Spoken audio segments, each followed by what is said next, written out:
Fabulous. Welcome to the latest supporters update. It's October 2023, and today you are joined by Debs McCann, which is me. I'm Woodcraft Folk CEO, and we're also joined for the first time by Hugh, one of our General Council members. Hugh, would you like to introduce yourself and say hello?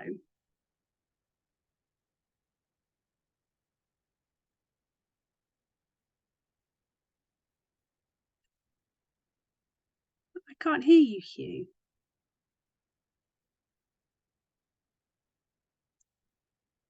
Hugh, you're currently muted. Have I lost you? Okay, we seem to have a bit of a technical problem with Hugh. Hopefully Hugh will be back with us in a second. Hugh has been on General Council since December 2022 and is a representative of our Welsh districts. Hopefully he will be able to join us shortly. The aim of our supporters updates, which we run once a quarter, is simply to keep our members and our supporters updated with all things that are happening across the movement, stuff about our projects, our centres, our groups, and maybe things about changes to the staff team. We want to try and enthuse you to get more involved and to share the messages with your friends and family and your fellow volunteers and supporters. Occasionally we will ask you for feedback and suggestions and some ideas, so you're welcome to offer us your feedback throughout the session and ask questions as you go through the session. But I'm going to start by telling you that in this session we're going to begin with a general update about groups and centres. We'll talk a little bit about Venture Camp, which took place in August. We'll touch on Woodcraft Folk finances and give you an update about the work of the Equality, Diversity and Inclusion Group. And a very little introduction to Woodcraft Folk's next strategic plan, which will be launched in our centenary year in 2025. Now, Hugh has just rejoined, so I'm going to have to make you a co-host again. Welcome, Hugh. Hopefully your sound is back and you're working with us. I was just sorry about that, my laptop crashed. Always the way, just at the point when I was going, say hello, Hugh, and then you all went silent. So Hugh, maybe you'd like to say hello and just explain what your role is on General Council before we move on. Yeah, hello, my name is Hugh. I've been on General Council just over a year now. I'm the Welsh rep and the shadow treasurer. Cool. Thank you. And this is Hugh's first supporters update. And so between us, we're going to share the news of Woodcraft Folk. As I've just said, we'll start with a general update about all things Woodcraft Folk, and we'll end with the plans that we have for the next quarter and a final invitation to the next supporters update, which is taking place in December. Now, I'm glad Hugh's computer is working because Hugh is going to share with you news from our groups. Yes, right. We are very happy to have welcomed 13 new groups in the recent months. There should be some of them on screen. I'm not going to read all of them out. The membership team has also been hosting regular fireside chats and online meetings to support these volunteers looking to set up a new group. These dates from the calendar, which I'll just throw in the chat. There you go, if you want to take a look at what we've got on. It's clearly working. We have new groups, which is great. There's also a new online forum for the new groups hosted on Guild. If you want to be added to this, please email membership@woodcraft.org.uk. And finally, a group health check survey has been recently sent to all group contacts. This needs to be completed by the 9th of October. I believe that's Monday. And we will report some of the survey findings at a future supporters update. So look out for that. Thanks, Hugh. I was just talking to Hugh at the beginning of this session that I was really excited to see a new DF group in Stirling, reflecting that it was 10 years ago that we first opened the very first Woodcraft Folk group in Stirling, which was an elfin group. And since those little 6-year-olds joined 10 years later, they are now entering into their DF period in Woodcraft Folk, and it's been lovely to watch those young people grow within the movement and now set up the very first DF group in Stirling. Hugh's also going to give us some quick updates from our centres. Yeah, so Biblins has had its best year yet. We've achieved the adventurous activities license earlier this year, which has increased the amount of kind of activities we can hold on site. Also had the highest number of bed nights at 20,735, which is a lot of beds, and the highest level of income and expenditure, but still reporting a surplus, which is obviously lovely. Camps for All as well are now fully embedded in our calendar. They basically give the woodcraft residential experience to young people who may not attend a regular group night. Some people may outgrow local groups, or their nearest group is too far. So it's just a great way of keeping people in touch with the movement without the pressure of having to find or travel to a local group. The autumn camps for all are all fully booked, and there is a new Scottish venue has been added to the calendar for 2024. Also in 2024, we hope that all the centres will be successful in achieving learning outside the classroom accreditation. Currently, only Lockabrook has this quality badge. So this is my favourite bit. As a part of the National Lottery grant, we've been asking guests at Cudham to feedback the impact of their stay. And this impact has shown that 100% of children had fun visiting the centres and had opportunities to try new things. 83% of children achieved a sense of belonging and left with improved confidence and self-esteem, which is great. 66% of children experienced improved mental health following their visit to the centre, and 66% of children learned new skills and were more active following their visit. It's going great. It's wonderful to capture that sort of data and be able to celebrate the impact of the work of the volunteers, and what's not to like about 100% of the children visiting Cudham having fun, which I think is great.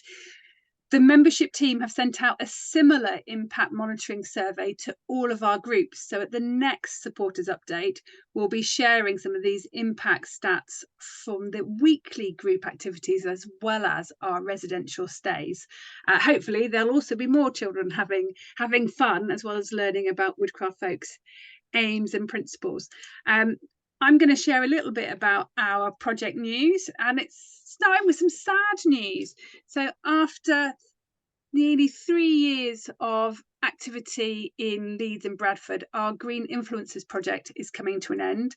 It's been funded by Ernest Cook and has seen Elaine work with over 300 young people, helping them to develop their own green social action projects, everything from food growing to creating a peace garden, doing some traffic safety work, and the young people have had opportunities to visit a whole range of sustainability projects, and the seaside. For some of them, that was their first and their highlight. So we're quite sad to see that project coming to an end in December, but we're really pleased of the reach that it's had and the relationship it's enabled us to develop with the Co-op Academy Trust schools in Leeds and Bradford. We've also supported young people in recent months to be involved in a number of international projects, including an anti-racism project, which saw 3 young people participate in a seminar in Finland in July, and a further 3 young people participate in a seminar only last week in Spain. They will be producing some educational materials which will be shared with our groups and districts for local groups to be involved in that learning. All our international opportunities are available on our website, and Hugh will put the link in the chat. And we have currently got some vacancies for the winter school in Berlin in December. So if you know any young people aged between 18 and 30 who would be interested in peace education, that is the theme of this year's winter school, please encourage them to sign up. And then finally, we're launching a new project with the Youth Endowment Fund and the Young Foundation, funded by the Co-op Group, which will see Woodcraft Folk's young leaders deliver cooperative values education to regional teams of young social activists as part of the Peer Action Collective. So look out for more information in that project shortly. It will be being sent to our groups and districts, and we'll be looking to recruit young people aged 16 to 25 to help us deliver that cooperative values education. Whilst I'm here, I'm also going to share a little bit about some staff news. So I'm delighted to welcome some new staff to Lockabrook and to Highgate. We welcomed Claire as our new centre manager at Lockabrook in July, and Amanda, who's joined us as our domestic and general assistant at Lockabrook. We've also welcomed 2 new staff to Highgate, Hannah Mooks, who started in July, and a very, very new member of staff who hasn't started yet, who will be joining us later this month. Also, in terms of our staff news, we were successful in getting continuation funding to retain our Scottish officer. So we're really pleased that their role is secure until the end of 2025. But as I just mentioned a minute ago, we will be saying goodbye to our green mentor, Elaine, but we'll also be saying goodbye to Carmen, our new to nature trainee. But funding for both of those posts come to an end at the end of December. Now, I'm going to ask Hugh to talk a little bit about Venture Camp. Hugh, over to you. Thank you.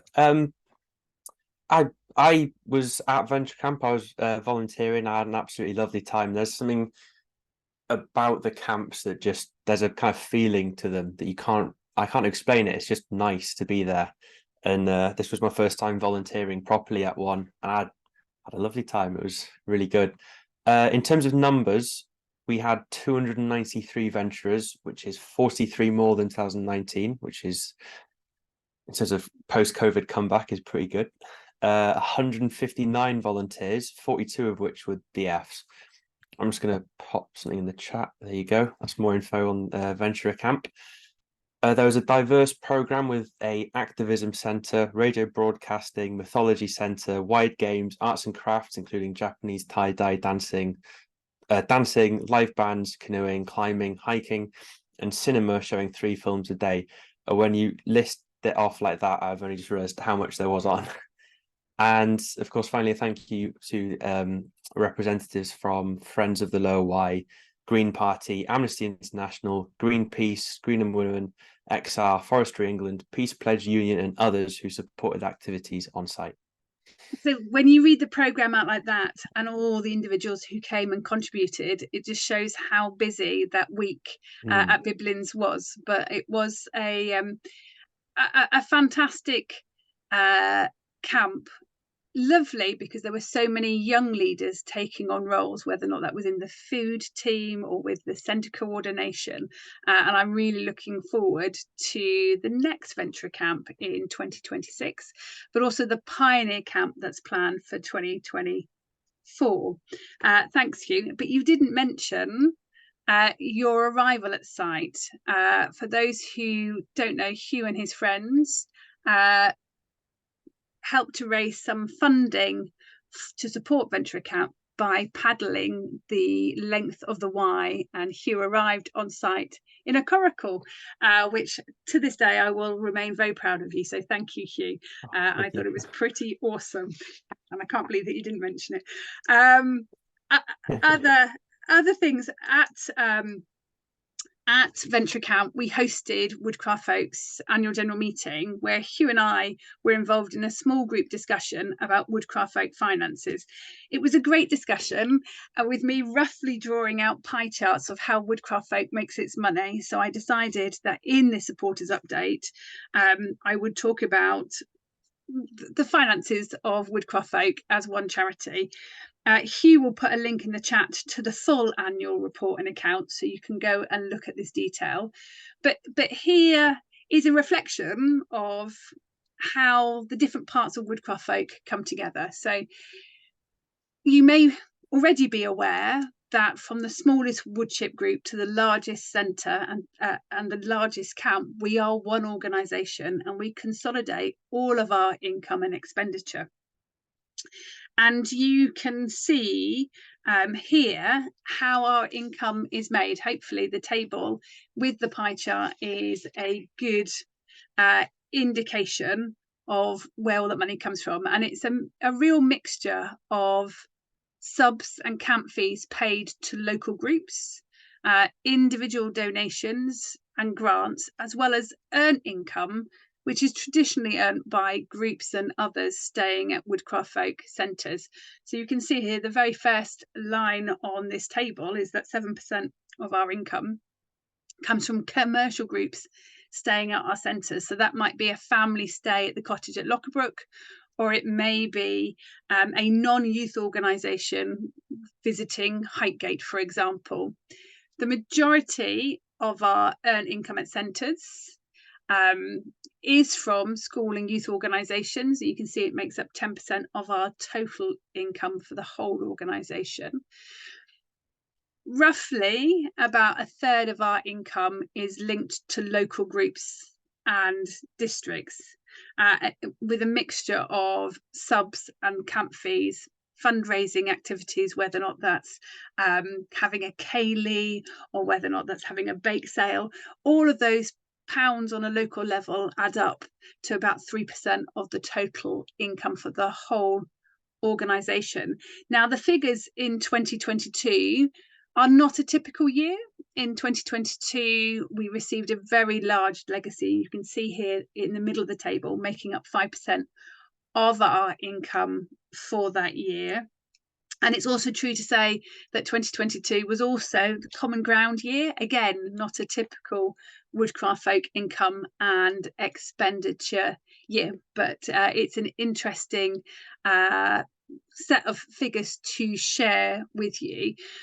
So we did see for the first time groups as a whole make a loss in the organisation, and we think some of that was that they were still rebuilding after COVID, and they spent monies raised in 2019 and 2020 on Common Ground. So it looked like they spent more than they earned because that income would have been credited to a previous financial year.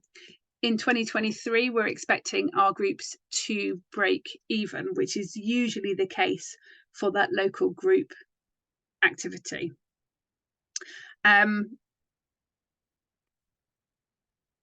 If anybody has any questions, I'm more than happy to answer them about the income. But if you have any questions after this event and after you've read the accounts, you're welcome to email me at debs@woodcraft.org.uk or email general counsel at general.counsel@woodcraft.org.uk, and we can explain the financial situation. But as well as the income, there's also the expenditure. And the expenditure in 2022, as I explained a minute ago, is probably a little bit different because of Common Ground. Common Ground expenditure started way back in 2016, although the way that we've done our accounting, all of it actually appears in the 2022 accounts. And you can see here that the biggest cost, again, is our group activities. So our group hall rent and activity costs and camp fees makes up 25% of the total expenditure that we do. Here, the national activities making up 20% is Common Ground, so it isn't usually that high.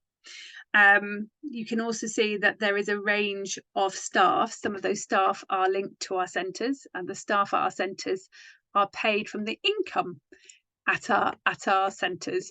And our ambition is always that the centres generate enough money to cover their costs and to provide some level of future investment and development in our centres. Our groups, we traditionally expect them to break even and to raise the same level of income as they spend on their weekly group and residential activities. Our national activities is a mixture of projects that are restricted grant funding, and here you can see sort of 5% of our national staff or our expenditure spent on project staff, delivering things like the Green Influencers scheme. And it's quite, I think it's quite interesting to see the range and the split of questions. But if you have questions, I'm more than happy to answer them. At the moment, what you will notice if you look at our current accounts, both 2022 and 2023, is that the trustees have set an investment plan using that legacy we received in 2022 to set deficit budgets. So currently spending more than we are making to make improvements in our fundraising and communications. And you may have seen this in the recent advertising campaigns for volunteers and the soon to be launched campaign for young members. Last week, we relaunched Friends of the Folk to encourage additional donors, all using this legacy money. Now, our trustees monitor spend every quarter with financial reports to make sure that we are on track. There, of course, we've got to get to a position where the organisation is financially sustainable, and our current financial plan sees that happening from 2026 as we begin to reap the benefits of the investment that we're currently making in communications and fundraising. And some of our centres also had some investment in 2022 and 2023 as they reopened, because many of them fell behind in their maintenance tasks during COVID and therefore needed a little spring cleaning and a little bit of love as they reopened. But as Hugh shared earlier, we have now exceeded occupancy levels. So we are now hosting more stays and more young people than we were pre-COVID, which is a fantastic result. Other investments from the investment plan is that we're currently looking at how Woodcraft Folk uses data and what we need from a management and contact system, both for us as a national organisation, but also for our groups and districts. So watch this space for news. We are also doing some more work to explore how we can reduce barriers to inclusion, particularly about volunteers, and I'll talk about that in a minute. The investment plan has also enabled Woodcraft Folk to respond to the cost of living crisis. Our centres, the same as most of us have in our homes, have seen a step increase in our utility bills, and that has been supported by our legacy. And we've also seen been able to offer our staff maybe not an inflationary cost of living, but maybe a more generous cost of living than we had originally planned when we created our financial strategy at the end of 2021. As I said, if anybody has any questions, I'm more than happy to answer them. You can email me at debs@woodcraft.org.uk or email our trustees directly at general.council@woodcraft.org.uk. For those on the call now, you're welcome to simply unmute and ask questions. Before I move on, just to give you a flavour of where some of that external grant funding, and remember me saying that 5% of our spend is spent on project staff. Now, Woodcraft Folk gets a whole host of little bits of money, sadly not masses, and it really varies. So the Heritage Lottery Fund via Groundwork UK have been funding our New to Nature placement at Lockbrook, which has been designed to support young people to enter the environmental and green economy, and that's been really, really positive to be able to give a young person that opportunity. Nature England via the Youth Hostel Association funded a residential event for some of our new groups hosted at Highgate at Easter. That was a really lovely grant with a bit of funding for volunteer training and to take away the volunteers and young people for a very first residential hosted by a team of experienced woodcrafters to show them the woodcraft way. We also get a little bit of funding from the Scottish Government, which provides staff support to our groups and districts in Scotland. The Ernest Cook Trust is the trust that funds the Green Influencers scheme, which, as I said, is coming to an end at the end of this year. Sadly, we've had our very last Erasmus Plus application, which has funded 2 full-time volunteers to provide support to both Cudham and Biblins this year. Unfortunately, Brexit means that we're no longer eligible to apply. But we can still access Council of Europe funding, and therefore that's the project that has been funding our Journey of Youth Leadership project and our anti-racism project that we've been doing with IFM, which is great. Early in the year, we were successful in getting some funding from the Department for Culture, Media and Sport via UK Youth to host different residentials at our residential centres, which saw groups go to Cudham, Biblins and Lockerbrook. There are a few others, but I won't mention them all. But it's a patchwork, and we're always looking for new opportunities to support our groups and districts and to being able to take Woodcraft Folk aims and principles to more children and young people. I'm going to tell you a little bit about some of our equality and diversity work. So I mentioned earlier that the investment fund is providing some resource to look at EDI, particularly to look at how we can reduce the barriers to volunteering. The working group was established shortly after Common Ground and involves volunteers, young members, staff, and some external partner organisations who have made the decision that we should focus on removing the barriers to volunteering, partly because we have a long history of doing some targeted inclusion work with children and young people, but that's not really changed the culture of the organisation. And we feel if we can get it right for volunteers, we'll have a broader volunteer base with greater connections, and families who are perhaps currently underrepresented will see themselves reflected in the volunteer teams and feel more comfortable about joining Woodcraft Folk. So the working group has recently engaged an organisation called 7PK, and you will see a number of workshops and consultations happening between now and Easter to explore the barriers and to help us understand how we can maybe be more inclusive in our volunteering on a local and national level. That will start with some demographic monitoring of our volunteers, and will then have very targeted, both geographically and to different communities, focus groups to find out about people's experiences. Some of the research will also focus on individuals who've left volunteering at Woodcraft Folk, or who inquired but never started, just to see if we can better understand where the barriers exist. Now, in recent months, we have been doing some demographic monitoring of our staff and our trustees, which was reported in the annual report for the first time. But Hugh mentioned earlier that we had a higher number of young people at Venture Camp, and we'd completed a camp census whilst we were there. And the headlines of which is that actually people of colour were underrepresented at camp, with like nearly 88% of people on site being white. That was a mixture of British, i.e. English, Scottish and Welsh, Irish, a small proportion of Gypsy Traveller community at just over 1% of all campers, and nearly 10% of white Europeans who originate from outside the UK, which is interesting. Now, census data from 2021 suggests that the average is 82% of people of white in England and Wales, so that 88% is above average. Interestingly, the diversity of our young participants, both in terms of ethnicity and gender, were more diverse than our volunteers.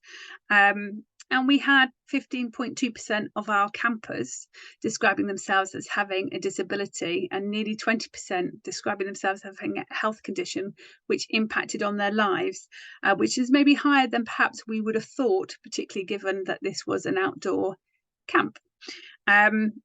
What was interesting in the census was there seemed to be a real reluctance to respond to questions about gender and mental health. Although not about neurodiversity, there seemed to be much higher levels of engagement at camp by people who are neurodiverse. Nearly a third of campers describe themselves as neurodiverse, which is much higher than the general public. A recent study suggested that there was 1 in 7 people in the workforce. So if we've got 1 in 3, that's nearly twice as high, or more than twice as high as the average population.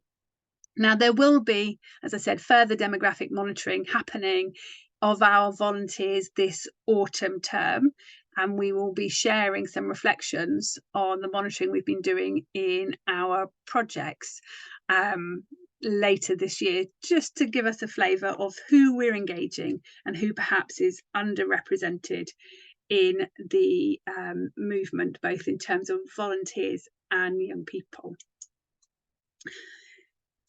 Now, we're nearing the end, and remember, you are welcome to ask questions, but I wanted just to flag up that we have started consultation on our next strategic plan. It started last November, reaching out to our groups and districts who shared for the first time that they were in need of greater levels of financial support.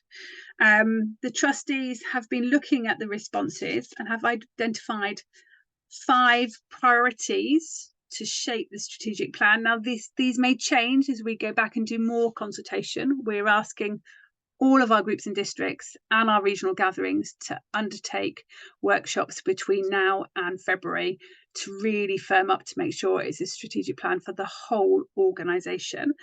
But the current focuses are making sure that we have more and a greater diversity of young people engaging in our aims and principles, so that real activities led by our values, that we fundamentally make it easier to volunteer and improve the levels of support to avoid volunteer burnout and to ensure volunteer retention, that we continue to work on being better known and understood, so that we get the recognition that we deserve as a movement on a local and national level, and that we work around sustainability, both environmental sustainability and financial sustainability.